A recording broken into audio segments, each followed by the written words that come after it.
Today, I want to unlock one of the many best kept secrets here at LSU as we take a peek into the story of the humble hero of LSU softball player Simone Heyward. Despite the many athletic and academic achievements, Heyward has had quite the struggle outside of school. You were given the Eye of the Tiger Award last school year for your ability to overcome adversity and to accomplish your academic and athletic goals. What was that adversity that you have faced in your college career, and how did that adversity shape your college outcome? Well, I had to deal with the loss of my mother a few weeks before I graduated high school. And I'm originally from California, so being that far away from my family, like so soon from, a loss in our family, it was just a really hard thing to get used to and to adapt to the college life. I had a lot of problems doing that. I didn't really know many people here. I don't have family close to Louisiana at all, and I think overall it made me a stronger person, and it showed me that I can get through pretty much anything, and it also strengthened my relationship with God while I was here, and I got involved with FCA, and I started doing Bible studies, things like that. Okay. What was the motivating factor that helped you remain focused? My mom, ultimately. Every game we have a sign out on the berm for her, and I look back at it before we start, and I always remember that she was my number one fan, and she was always there for me when we played, and I just always want to make her proud in everything I do. Can you explain the You Are Not Alone program, or YANA? I started thinking about it my sophomore year, end of sophomore year. Sam Montgomery was one of my close friends, and just hearing the story about his brother and how that's his motivating factor, that really pushed me to want to do something with the loss of my mother. So I started a program where we go to different schools, middle school or high school, and we get a group of student athletes, and we talk to them about going through grief, and if we live in a divorced household, we also talk to children about that, and we have a lot of interactive things that we do. We also give them posters and fun things like that, and the ultimate goal of the program is to show them that they're not alone in whatever they're going through. There's at least one or two other students that they may or may not know that are going through the same thing, and you can reach out to someone. You don't have to always feel alone. And how has YANA impacted your life and those of the people, our kids, that have participated, whether they were the kids that you were going to school to see or the people who you took, like the athletes that you took with you? How does that impacted everybody's life? Well, the first school I went to was MLK Christian Academy, and the first visit, they really listened and they took it in very well, and they were younger groups, so that surprised me. And the next time I came back, it was in a few months, I saw people that made new friends according to who they had lost, and it's people that normally wouldn't speak to each other, and I thought that was just amazing to see that happen. And every time I came back, they'd always be like, "Oh, Miss Heyward's back, Miss Heyward's back," and it was exciting to see, and it's awesome to know that you're making a difference in someone's life and you may not even know it. And two of the athletes that I brought with me, they never really talked about it, and they didn't think they could make a difference. They didn't think nothing came out of the loss that they had, and the fact that they could share their story and motivate kids, it really made them feel good about themselves, and it made them see the importance in what happened to them, and how it's not a freak accident, it was meant to happen, and they could still make a difference from it. Do you consider yourself a role model? I personally don't think I am. I'm slowly finding out that I am for certain people, because on Instagram and Twitter, little girls will find me and they'll say, "Oh, I look up to you. Oh, I can't believe you followed me back. You liked my picture. I'm so excited.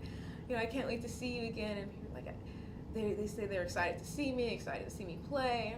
I'm just a girl that plays right field. I'm a slapper.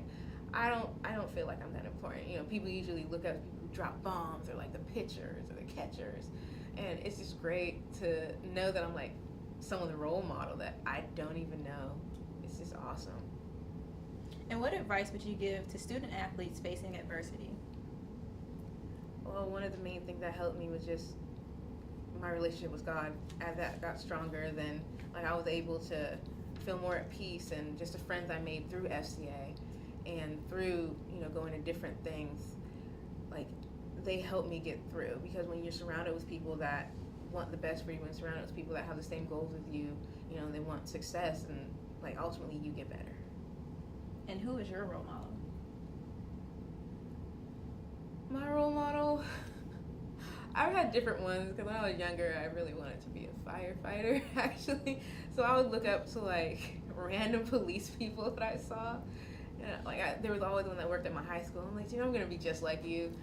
And you know, as I got older and I realized, like, you know, I'm a woman, I want to do something else, so I might want to, you know, I wanted to get in the FBI, and so I started looking into the history of psychology, and I started looking into the history of like women, different like gender studies classes, and I really looked up to the people that made a difference, like Rosa Parks or Sojourner Truth and people like that. And then I started thinking, like, loads of great people to look up to, but I also need someone that's here with me right now that I can see what they're doing and try and mimic what they're doing and be more like them. And Marla Stroop, she's one of the people that works for FCA.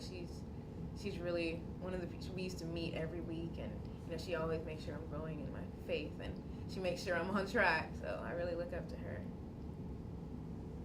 Okay, and after graduation, do you plan on continuing to impact the community? Like, do you plan on continuing Yana? Do you want to start other programs? What's the plan? I really want to keep Yana going. I'm in the process of trying to get it spread through the SEC, possibly. I've spoken with some people at Alabama, Arkansas. I've also sent out things to smaller schools in Alabama, and I really want to continue it. I'm planning on going to graduate school back in California. If that happens, then I'll probably try and do something down in LA. I'll try to set something up. And if I decide that I want to do a program called Teach for America, I mean, I think that would be a perfect opportunity to probably hold like after school programs and do something similar to Yana. Okay, and despite the adversity that you faced, what do you contribute your success to? I think the fact that I was able to get through all that I've been through really pushes me, and I mean, without that, I don't know what kind of person I would be. I mean, if I didn't have to really step up and realize that life is short, and sometimes you just don't get to see people the next day, like that changed the way I treated people, that changed the way I went about life. Like, I worked a lot harder because I realized, like, the next day I could be gone. What are people going to remember me for? What impact did I make? And so I think, I mean, the loss of my mom was terrible, and I still miss her to this day, but without that, I don't think I would have grown as much as I did. So I really do contribute the loss of my mom to a lot of my success. And how does that translate over to you being like active with your teammates? And do you feel that you're an example for them? Do you feel a real need to motivate them? Or how does that translate for you?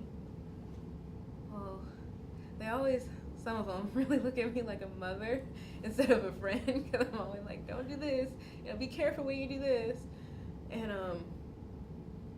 I'll never forget Rachel Fico, who recently lost her father. She would send me messages during the summer, and like, you know, you're such a strong girl, and I look up to you.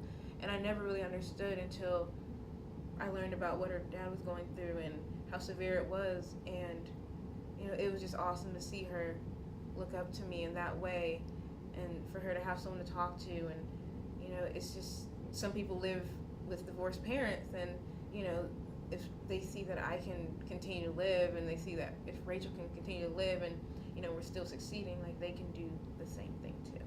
For Tiger TV Sports, I'm Shaunda Johnson.